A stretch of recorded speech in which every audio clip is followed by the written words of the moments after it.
mourners share grief over death of Dennis Shields, 51, who died from overdosing on oxycodone. Mourners have been sharing their sorrow over the death related to an apparent opiate overdose of Dennis Shields, 51, who was found on Friday after passing away in his New York City home.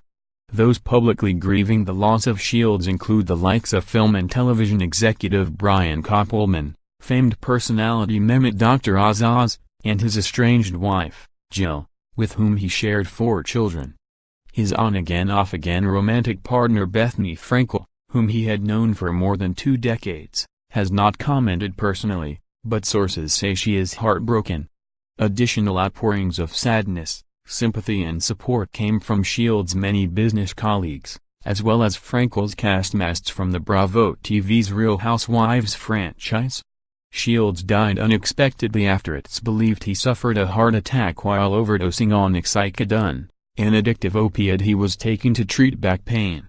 He was at home in Trump Tower at the time of his death, with his housekeeper, who he asked to administer Narcan, an opiate blocker, according to TMZ. Shortly before 9 a.m. on Friday, Shields asked his housekeeper to go to a pharmacy to buy him Narcan, after taking multiple pills the night before. At some point, according to TMZ, the housekeeper returned with Narcan, noticed he was unresponsive, called 911, and administered the Narcan, though it's not clear in what order these events unfolded, but Shields remained unresponsive.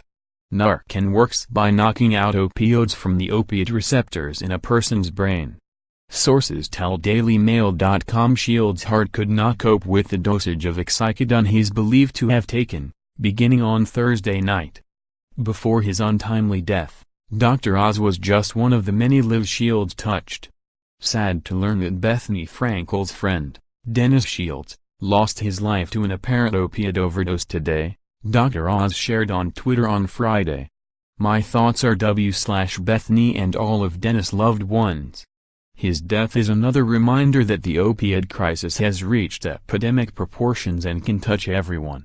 Koppelman, the co-creator of Showtime's Billions, also shared his sadness over the passing of his longtime friend. Dennis Shields, who died this morning, was my close friend for 30 years. One of the smartest, most generous people I ever came across, Koppelman tweeted on Friday. He was also one of the great storytellers in the world, and understood life's endless absurdity in his bones. I loved him. And love his family. Frankel, who hasn't personally commented on Shields' death publicly, is reportedly heartbroken over the death of her on-again-of-again boyfriend Dennis Shields. Sources close to the Real Housewife of New York City told E! News, "This is really bad. It's dreadful. She's known him for over 20 years. She's heartbroken."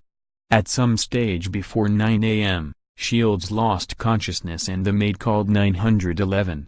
He was pronounced dead by EMTs shortly afterwards. Sources close to the businessman told DailyMail.com that his back had been acting up recently and still hadn't recovered from a 2015 surgery. They believe that he died of cardiac arrest because his heart could not cope with the dosage of the powerful painkiller. Frankel was at her home in Bridgehampton when he died. She appeared to be unaware of the tragedy and was uploading photographs and videos to her Instagram story until around noon. She and Shields dated intermittently from 2016 onwards but always remained friends. He appeared occasionally on the Bravo show in which she stars. The skinny girl mogul has not commented on Shields' death. Shields' estranged wife Jill, who he had 4 children with, told DailyMail.com she was devastated by his death. The pair were married for 26 years before separating in 2016, not long before he and Frankel became an item. They had not yet finalized their divorce when he died. "We are all heartbroken," Jill said. "Dennis was and always will be the love of my life. His spirit lives on in our children." She added that he was a loving father and friend. The couple had 4 children together, daughters Tyler, 24, Darian, 20, and Kelsey, who is in college, and 1 son, Zachary, 23. Shields was the CEO of Law Cash, a Brooklyn-based firm which bankrolls lawsuits against New York City. He was also the executive chairman of Esquire Bank and the fintech startup Yield Street. The businessman lived on the 42nd floor of Trump Tower, the luxury building located in the heart of Manhattan on Fifth Avenue, in a two-bedroom apartment which he bought for $3 million in 2012. He put it on the market in April 2017 for $4.75 million and it is still up for sale. The first of Frankel's housewives to speak out on Friday was Sonia Morgan. "This is heartbreaking," Morgan said.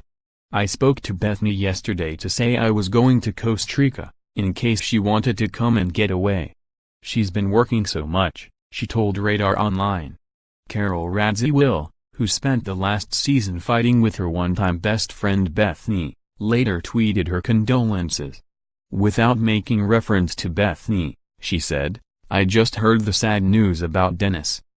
He was a good man. My condolences to all his family and friends. So tragic. I know what it is like to lose someone so soon. It's unbearable," castmate Gil Zarin, who is recently widowed, told the Post. "There is nothing worse than sudden death. You can't prepare. There is no time to say goodbye." Frankel and Shields had been friends for years before they began dating. She called one of his daughters on one of her Bravo show's infamous reunion episodes to prove their relationship was wholesome after it was claimed that they began seeing each other before his separation. During that call, Shields' daughter spoke of the back surgery which was still causing him pain when he died. Oxycodone is the most commonly prescribed opiate in the U.S., alongside hydrocodone. They are both classified as semi-synthetic because they, like heroin, are synthesized from opium. The effects of oxycodone on the brain are indistinguishable from the effects produced by heroin.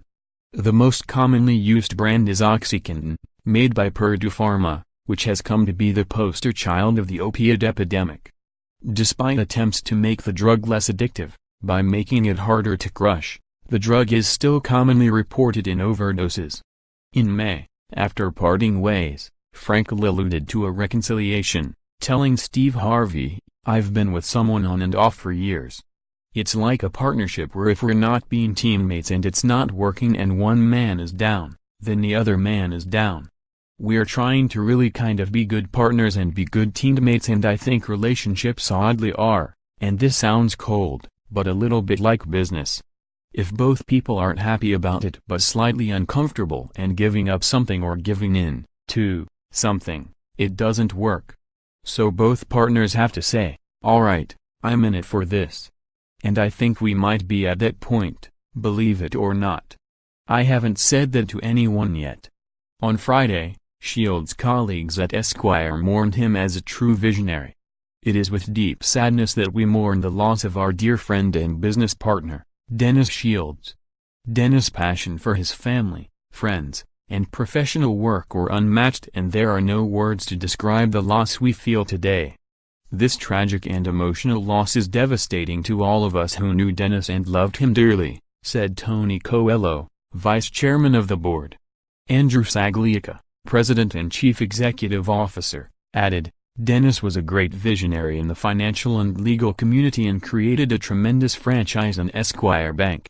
Our focus, thoughts, prayers, and love are with his family." Shields' death is the second in Trump Tower in 6 months. In April, an art dealer was killed by a fire in his 50th floor apartment,